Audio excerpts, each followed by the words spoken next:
Alright, so guys, here's the deal, okay? I've spent the last couple of days gaming on this amazing AYANEO 3 OLED device. It's currently their latest flagship handheld. And instead of just testing it at full blast like most people would, I wanted to see how it would do at just 15 watts because that's where this thing really shines. It's quiet, it's portable, and of course, it's a gaming beast. Now, the unit that I have here is running the Ryzen AI 9 HX370 chip with 32 gigs of LPDDR5X RAM, 1TB of SSD, and of course that 7-inch OLED display with 800 nits of brightness. And also, I just want to mention that this thing doesn't look cheap like, someone wrote in the comments of my last video, but this actually looks premium. And yeah, it's also very expensive, I have to say, but you can actually get other variants with the Ryzen 7 8840U chip from last year, which should also give you like a good performance comparable to the Asus ROG Ally X and also cost, close to the same price. But the good thing is that you will also be getting the same features, same as on the high-end variant of this device. I'm talking about the modular controls and also the OcuLink port. But, more on that on my comparison video. And just looking at this unit that I have here, okay, you can actually tell that AYANEO has matured. Their earlier models had potentials, but, we're often a bit rough around the edges, I would say. And I have seen some comments as well of people who voiced their concerns about their products based on their past experience, which I totally understand. But this one right here, it honestly feels kind of tight, okay? Great build, modular controls that snaps into place securely, and the software, it's not perfect, I would say, but it's usable, okay? Now, you may be asking, why 15 watts per se? I understand that most people want to push their handheld to the max, and yeah, the AYANEO 3 can go up to 35 watts if you want, but if you're actually using this as a handheld, like on a couch, during a commute, or on a flight, 15 watts is actually where the balance is, especially factoring that this comes only with 49 watt-hour battery, and that is obviously not enough to push a game at ultra settings and TDP on the move. So with just 15 watts, you're going to be getting from this device less heat, minimal or fan noise, way better battery performance or battery life, and in most games, it performs really great. But before we jump into the numbers, okay, let's just take a quick look at the AyaSpace, which is what it's called, I think, AyaSpace software. On the performance tab, you've got the usual power preset.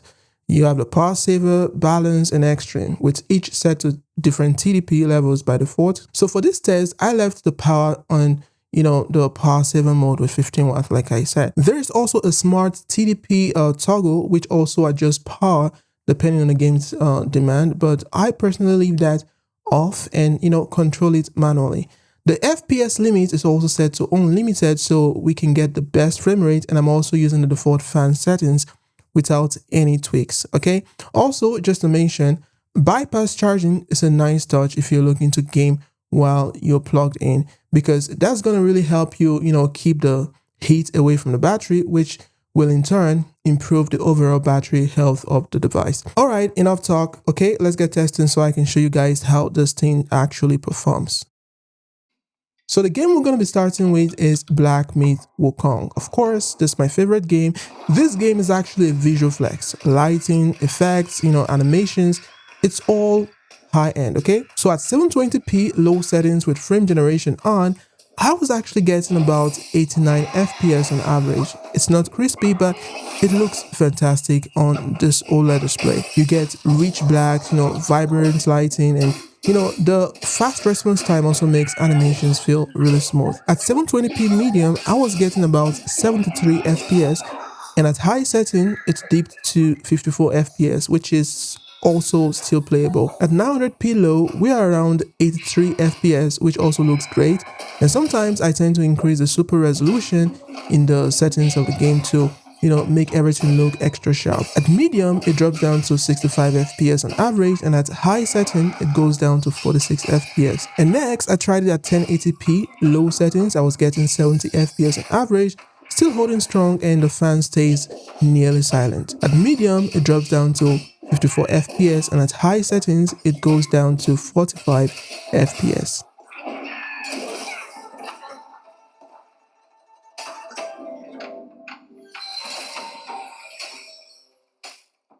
Next, I tested Hogwarts Legacy, and this one is modded, by the way, so performance is already under pressure.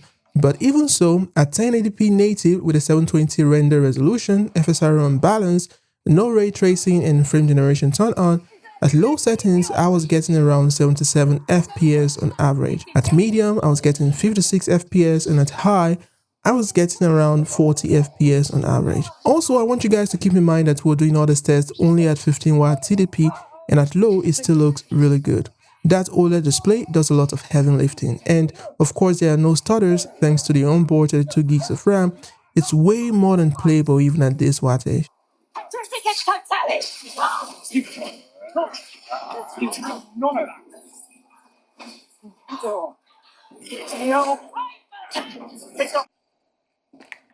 Next, I tested GTA 5 Enhanced, which has, been one of my favorite games in a long time, I have to say. At 1080p medium preset, I was locked at 60 FPS average, and it looked clean and super smooth. At high preset, I was getting about 55 FPS, and at high preset plus ray tracing, it drops down just a little to 50 FPS, which for me is the sweet spot. It looks great and it feels really fluid.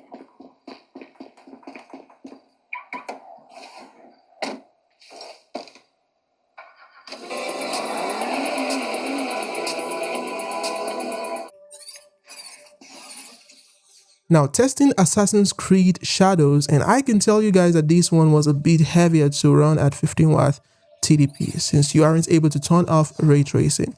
But even at 15W TDP, it was surprisingly still playable. So at 900p resolution with FSR set to balance, low graphic presets, and global illumination set to diffuse everywhere, I could only get 44 FPS on average, which was very much playable and still looked great on the OLED display.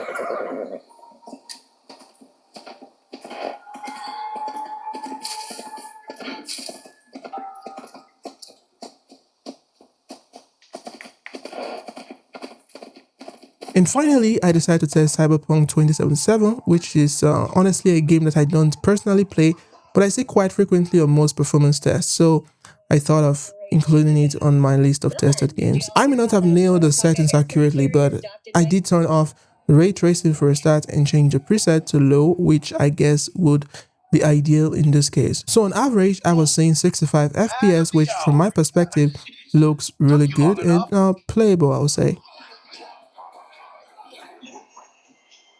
We were talking about... So, sit down, let me finish this. Then we can drop in on Senor Vector. Mentioned something about a surprise yesterday. Am I remembering right, or just had a brain fart? Probably both, because you usually forget shit. But it just so happens, I think I might have bagged us a sweet-ass... So here's my takeaway, okay? If you're using this device as an actual handheld, not docked, okay, not paired with an external GPU, 15W is gonna be the sweet spot. It's cool, it's actually very quiet, it performs better than you would think, and on this OLED screen, everything looks amazing.